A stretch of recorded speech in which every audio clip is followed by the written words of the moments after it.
Mr. Birdie and members of the board, we do have several items for board discussion this evening. Our first item is preschool itinerant intervention specialist. This time I'll turn it over to Mrs. Kathy Gilbert. Good evening. So we currently have one full-time preschool itinerant intervention specialist in our district, and she is allowed to have 20 students maximum on a caseload. And she is almost at 30 as of today. Starting next school year, we're going to have 24 students on the caseload, which is over the maximum that we're allowed to have per the Ohio Department of Education. So we would like to recommend that we hire a part-time preschool itinerant intervention specialist so that we'll be in compliance with ODE. Are there any questions or comments? Any questions, comments from the board? How many did we have at the start of this school year? We usually start the year at around 13 or 14, and then we grow as the school year goes, and then we just kind of hold tight and then reconvene for next year to see what we need. We've just had we've had over 100 100 evaluations this year for preschool alone. Wow. We are growing. Anything else? Sounds good. Thank you very much. Thank you. Our second item for discussion is the administrative handbook revisions. This item was discussed at our last meeting, but you do have a packet in your packet. And I know Nancy also shared some additional revisions with you. So I just wanted to give the board one more opportunity to ask any questions before the item is voted on this evening. Any questions or comments on the handbook? None. No? Sounds good. Thank you. Thank you. Our next item for board discussion is extracurricular review, 2019-2020. At this time, I'll turn it over to Mr. Martin. Thank you very much, Mr. Smith.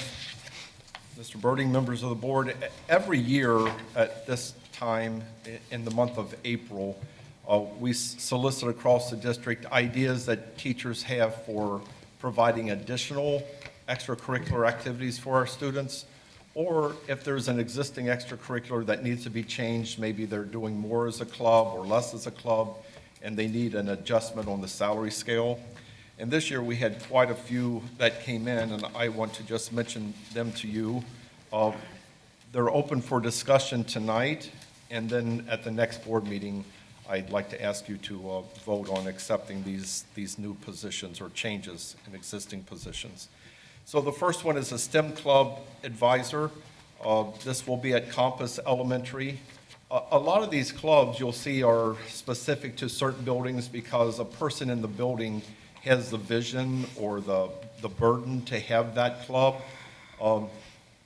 Many times what we see happen is that it'll pass at Compass this year, and maybe next year somebody at West will want to pick that up, or East, and then we'll be back to ask for additional positions. But right now it's just for the building who asked for this.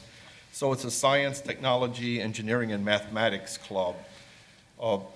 A committee of both teachers and principals meet and go over these recommendations pretty carefully to see if we feel that they're really consistent and good for us.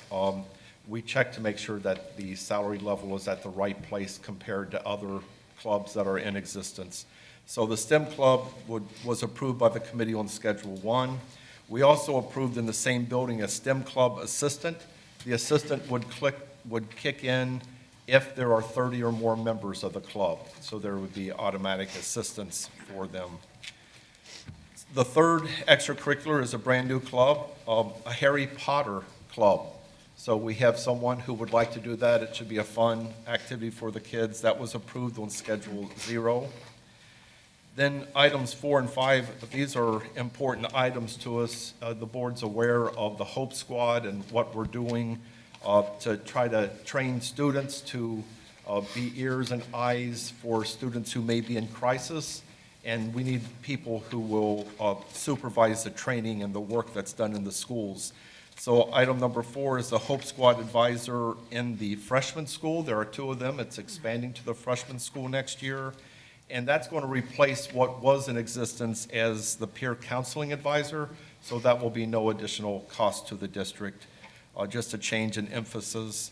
And then item 5 is 4 Hope Squad advisors, 2 at each of the middle schools. The next item is a Chamber Society advisor.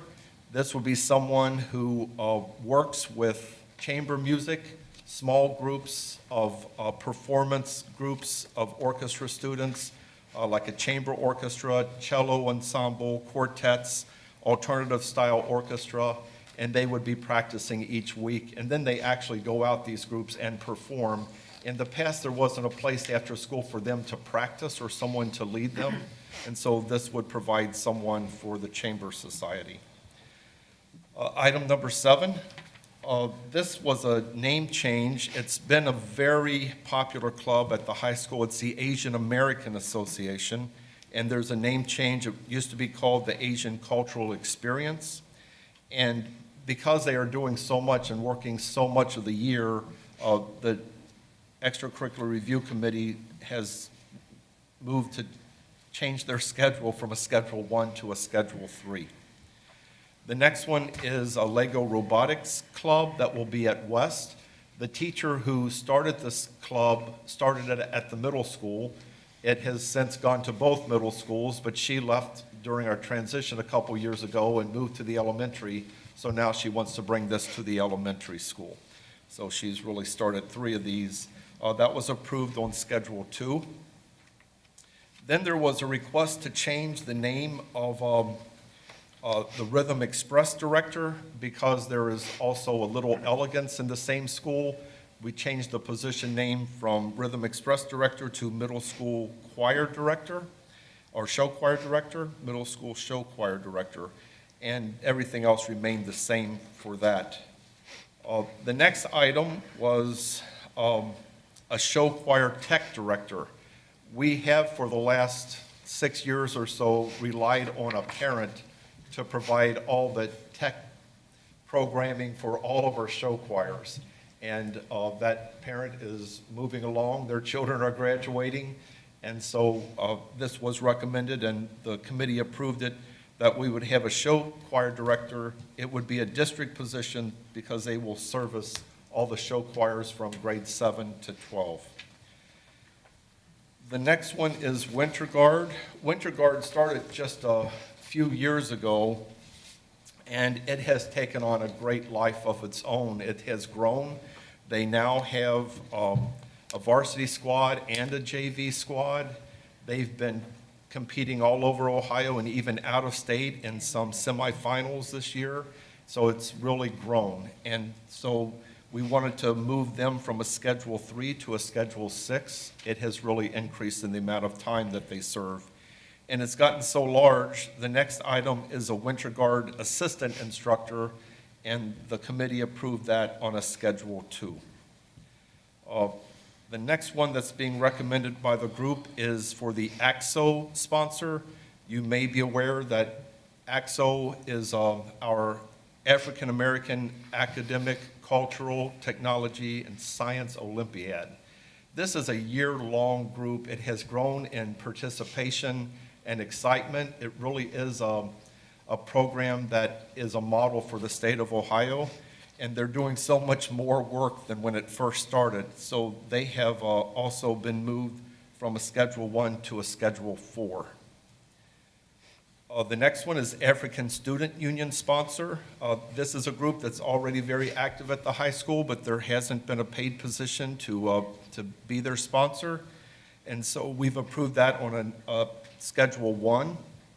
This group actually is made up of students who are from Africa, actual African Americans, and they promote knowledge of Africa and their culture, the information about the African continent, and they share that with the high school here. So that was approved at a Schedule 1, and then the final one is the Creative Writing Club. This is a great academic activity for our students, and we approved that on a Schedule 1 as well. those are the items that were approved by the committee, and we move them on to you for your consideration. Any questions about any of these? Questions, comments? Just a comment. One is that when you look at this, you see a vast array of interest. So it does appeal to a broad spectrum of children that may or may not be involved in any of our other extracurriculars. And if you look at the Search Institute, they say one of the things that helps your community is the protective factors that you build in for children. And these are all, would be considered protective factors in the sense that you give them a safe place to do things as opposed to being idle and maybe being swayed to go down the wrong path. So I think it's great that we have a broad spectrum of new things that we're doing. And the things that we're doing are getting more and more participation, like you mentioned with the Winter Guard Right. type thing. So I think it's great. I have a question. With so many groups, and it's wonderful to see, what about resource management? Because I know some of the groups have struggled to get facility space when they have to practice, particularly the Winter Guard. They were doing so much this year. They won a number of competitions, but they struggled to have like regular places for practice. How do you manage that? I mean, how do you, eventually, I don't know if there's just a matter of first come, first serve. Is that going to be something that we need to look at as far as making sure that everybody has access to facilities when we grow? We're growing, we're getting so many extracurriculars, but you have to manage resources too. That is an excellent point. I personally have not had people come to me saying we don't have space, but I can see where it would be a problem. We have so many current clubs and activities and always increasing those. So I could see that could be, just if anyone has that problem, usually these are, and it says on here whether they're from a certain building or the district as a whole. So if you're aware of anyone who's having difficulty, their Yes. first step would be to go to the principal. They can try to problem solve. And then the principal could bring in district office people as needed. I know our director of business may be involved with facilities and helping to pinpoint other facilities and other schools that may be available. Right. So we will do our best to work through those. It's actually, I know it's a difficult problem, but it's a great problem to have, that we have so many wonderful groups vying for space. Yeah, I agree. I just don't want to see our groups have to come out of their pockets to get a facility to practice. Now, that happened this year, Oh, so we wow. want to definitely just look at that and look at resource management and making sure that the groups understand how they need to go about nailing things down. Right. And if you have specific groups that are in your mind, just let me know who those are. I can reach out to them and make sure they have, that we could problem solve around that issue. You're right, I don't think they should pay out of their pockets. We've got a lot of facilities, if they're willing to go into, like, for instance, a high school group into an elementary school or something of that nature. We have a lot of facilities in this district, so we should be able to find them a place. Okay, cool. Yep. Thank you. Other questions? These changes, the approximate total would be just under $15,000 for all of this. So, thank you very much. Thank you, Mr. Martin. And the last item for discussion is the five-year forecast. And at this time, I'll turn it over to Mrs. LaFlame. Thank you. You're very welcome. Well, this is our second update for this fiscal year regarding the forecast. And as many of you know, the reason that we present this to you is to engage the board and the community in the long-range planning and discussions of our financial issues facing our school district. It also serves as a basis for determining the school district's ability to sign the certificate required by the Ohio Revised Code 5705.412. And lastly, it provides a method for the Department of Education and the Auditor of State to identify some school districts with potential financial problems. I'm happy to say that we are not one of those districts.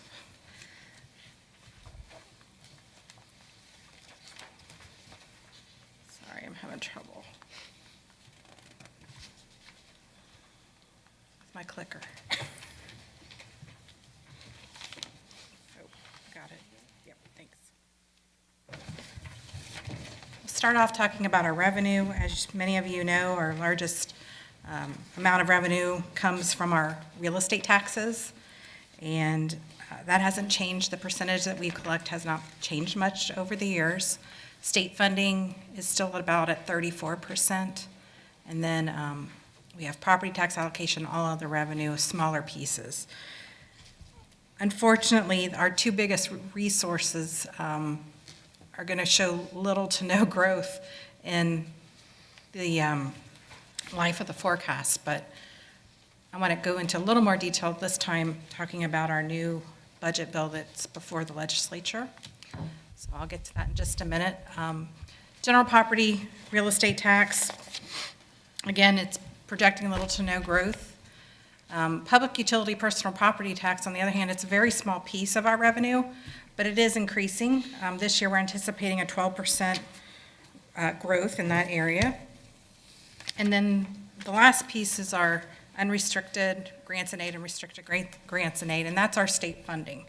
So this year, we are expecting a 3% increase to that. Now, as you can recall, hopefully, that we are on the cap with our state funding. So we only receive a certain amount of money, and at times they allow us to grow, but they only allow us to grow by very small percentages. For the future, as I said, it's being debated right now, and one of those items that you may have seen is the work group that's called the Cupp-Patterson Work Group. So I want to just go through a little story here to let you know where things are at with that, developing a new funding formula with them. So in 2007, a group of school treasurers and superintendents called the Cupp-Patterson Work Group came together to develop a new K-12 school funding plan. They named the new proposal or plan, the Ohio Fair School Funding Plan. In March of this year, the school funding plan was released, and for our district, it looked pretty good. The plan showed that we would have an increase in funding during the first year of the biennium of about $3.1 million.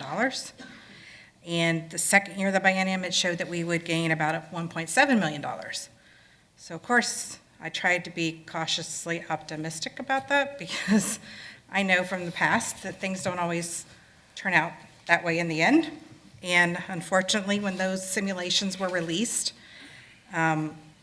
Speaker of the House, Larry Householder, decided that, wow, that showed a lot of lower wealth urban and rural districts not receiving any additional funding.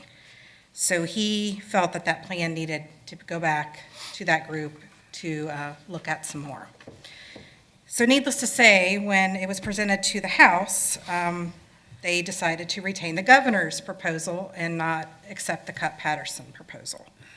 So the governor's proposal freezes our funding at this year's levels.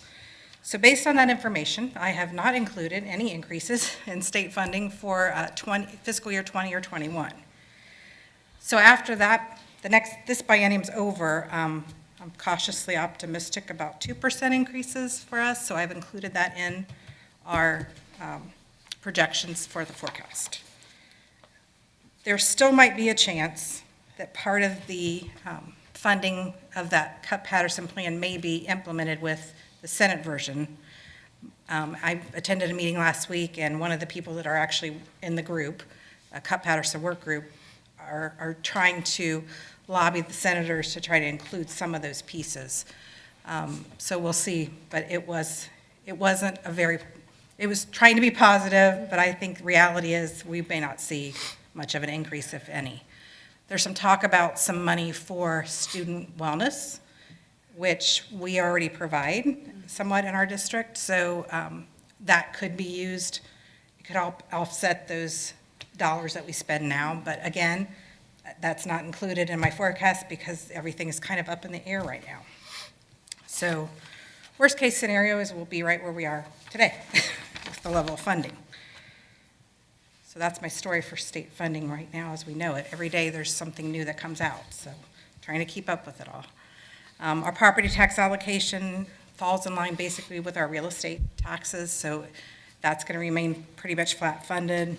And all other revenues, we're projecting a slight decrease in this area because we received a lump sum payment last year that inflated our revenue a bit from some invoices that were outdated. Well, how do I want to say this? They owed us plenty of money from one particular district, so we had to get the state involved, and all of a sudden we got a payment, and it was rather large lump sum. So that's why I'm decreasing that line a little bit because of that inflated amount. Open enrollment, it's expected to generate the $1.8 million per year, but remember, those are for kids coming into our district. There's also a group that goes out of our district, and we'll see that in the expenditure part here in just a minute. Casino revenue is down just slightly to $528,000. And again, more flat projections for the remaining years of the forecast. So this year, I'm projecting a 1% increase for our revenue. Moving on to our expenditure section. Pretty much the picture hasn't changed because we are that service providing organization. Our salaries and benefits make up about 75% of our expenditures. Purchase services, those are inching up little by little as we need outside help to serve our students at times. Capital outlay, supplies, materials, and other objects all amount to about 3% each of our expenditures. And as a reminder, our Fairfield Classroom Teachers Association and our OPSI locals, we have negotiated a 3-year contract with them, so we are in the second year of that contract. This year, our teachers received 2.9% increases, and next year they'll receive another 2.9% increase. For the future, I projected 2.25% for each year. And for OPSI, they settled with the 2.5% for this year and a 2.25% for next year. And then again, I included projected wage increases of 2.25%. So that has not changed since October.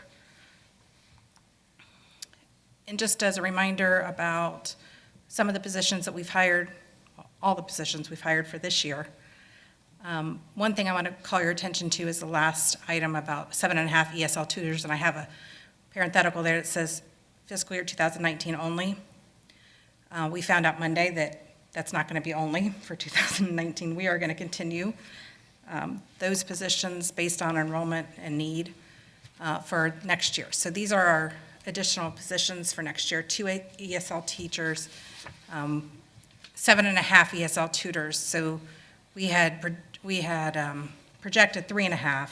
So we've added the additional 4 to maintain our level that we have this year. We have a 0.33 time American Sign Language teacher as that has grown. Also, we need another math teacher at our 6th grade level. And the board had given us the go-ahead with an additional guidance counselor earlier this year. A halftime music teacher because, again, our programs have grown so much that we need some additional help there. Ms. Gilbert was here to explain that we needed the halftime itinerant teacher. And then Mr. Martin just covered our modifications to our supplemental contracts for these additional positions. So we're projecting those additional costs to be a little over $500,000 for next year. Employees' retirement and benefits. Again, we have had excellent experience being a member of the Butler Health Plan Consortium. Our employees are doing a great job. We're seeing increases in preventative screenings, which helps.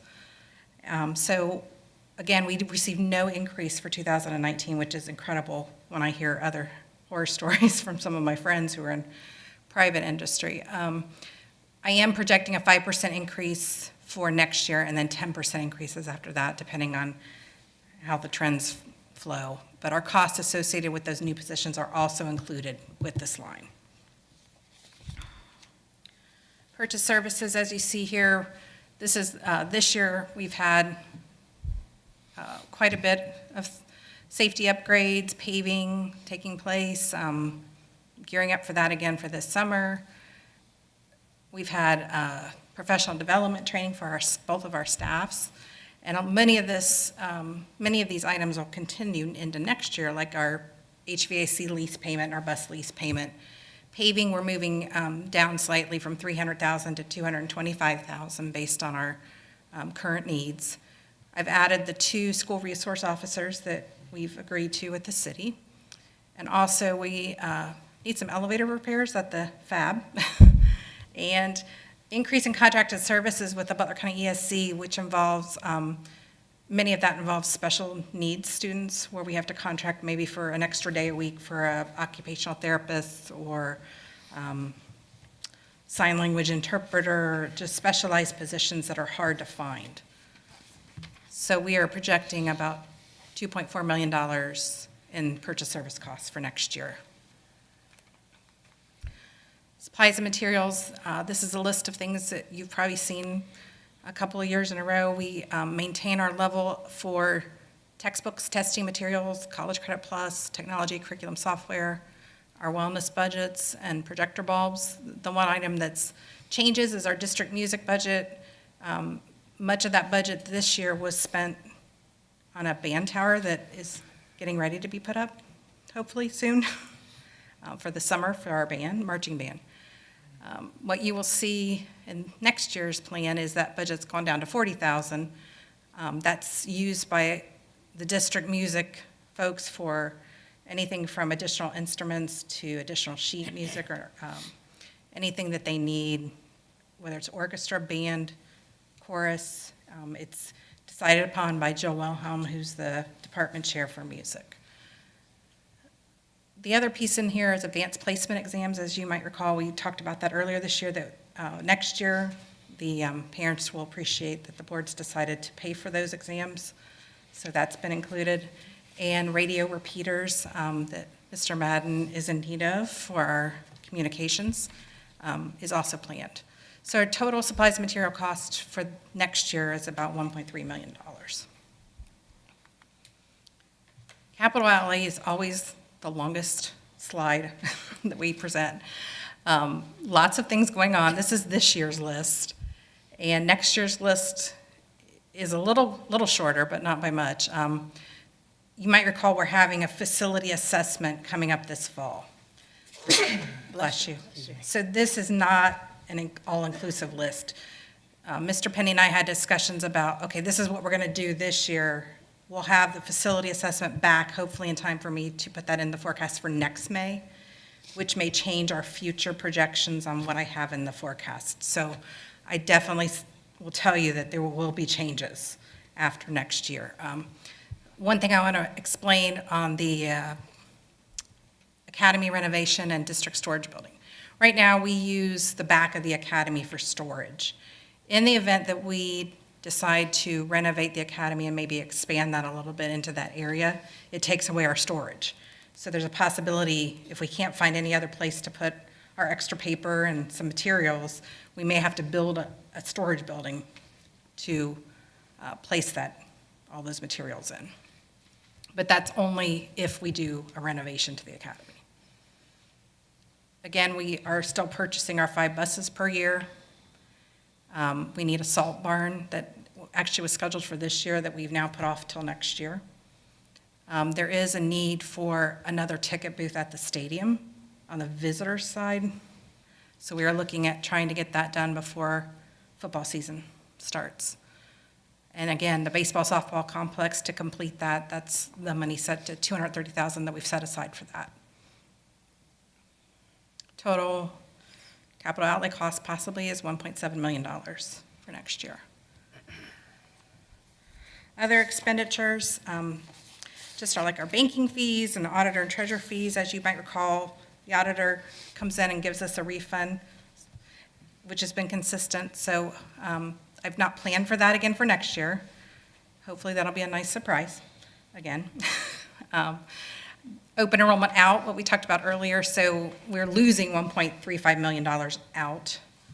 So our net gain is right around $474,000 between what we gain and what we lose. So overall, our projected total expenditure increase for this year is 8%. So for our visual learners, this year, as you might be, I don't know if you can see that, our total revenue is just slightly above our expenditures. Our cash balance is strong, but it quickly goes down based on our projections that are in the forecast now. Again, the next 2 years, there's no increase in state funding, so that may change, which will help improve that picture. Here's the dollar figures. So for this year, we're looking at revenue surplus of about $3.5 million. Next year, we start deficit spending, and it continues for the life of the forecast. I will remind you that years 3 and 4, so 22 and 23, usually are so hard to predict because of all the changes that can happen before that I almost, yes, I pay attention to it, but I know it's definitely going to change. And 21's going to change based on our assessment, I think, our facility assessment, because I think they're going to find things that we need to do maybe earlier rather than later. So I'm open for questions from anybody. I know I went through that quickly, but Questions from the board? a lot of information. I have a couple comments and a couple opinions. I agree with you on the forecast going out 5 years, 2023, we have another governor's election. And in that time period, probably 2/3 of the legislature will turn over. One of the things that I always look at is the cash balance and what is appropriate on expenditures, 3-6 months out. For personal family financing, they tell you to have a 3 to 6 month cash balance to pay your bills with.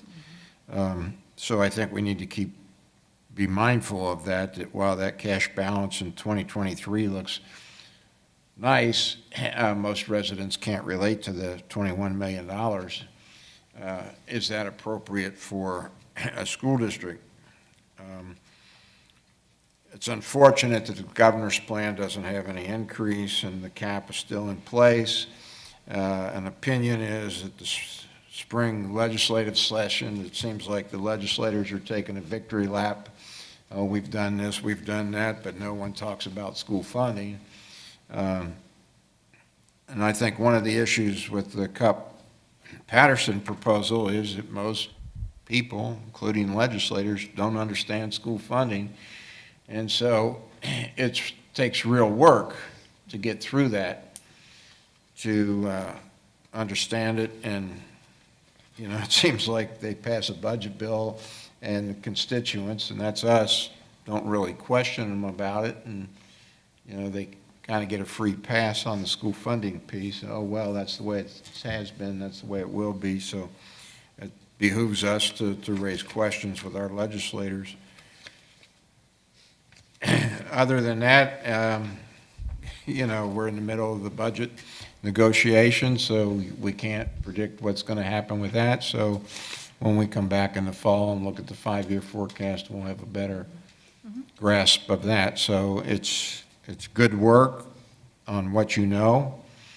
It's good work in the assumptions that you're making, and I don't think you're off target on the assumptions. And, you're always doing a good job of estimating revenues very cautiously and expenditures a little more freely there. So that's one way to avoid a financial crisis that was unanticipated. So I appreciate the work that's gone into it. Without the budget bill, though, it's just what it is. So thank you. Thank you. Comments, questions? Excuse me. I do have a comment, something that I was going to mention in the legislative report. And it kind of feeds into this. Great job, Nancy, by the way, in putting this together. They are looking at a few things that would basically sort of change the way that vouchers are funded. Instead of it being deducted from the school district's directly, they would fund them at the state level. Now, that might also mean that they're going to eventually take money from the school's budget. But right now, in looking at the budget and looking at the forecast, what kind of impact could something like that have as far as helping us? I mean, how much are we losing now? What could we stand to gain from that? Oh, obviously, yeah. I almost put something in here about that, I'll be honest with you. But I try not to, it's like the Cut Patterson plan. Well, I could have put that in here for you, but I don't think it's reality. I'm not saying this isn't reality, but it's not in the funding plan right now. So I go with what I know of as of today, what's in law, and try not use those predictions until October when we absolutely know what's happening. But it's right around, I want to say, $1.5 million that we get deducted, I'm gonna look it up, for community schools. It's a significant amount. And I've heard differing opinions about that. I think it would be great if they did take it out, because it really does not look good. So we have, 1.1 million in community school transfers. We also have a little over $1 million in scholarship transfers. Now, I don't know if they're talking about the scholarship transfers too, which are for special needs children that may go to a different school district or facility to be educated. So Well, they subtracted out. 2 million, they take it out. Yeah, Yes, about 2 million altogether between those two. okay. Yeah, and it wouldn't impact John Peterson. That would remain as it is. Okay, So we'll know by October. yeah. So I can absolutely let you know then. I mean, I can let you know before then, but it would change our expenditures possibly in those lines if it goes directly to them. But then it also could reduce our revenues too, so. Exactly. Okay, Basically, that's an unfunded mandate. State mandates it, they take it out of our budget. Well, they take it out of the state budget. okay. Thanks, Nancy. Good- Great job. Any other comments or questions? No, great job. You make it Thank you. easier to understand, so thank you for Thanks. that. Which, I don't know how you do it, but, so, thank you. Thank you.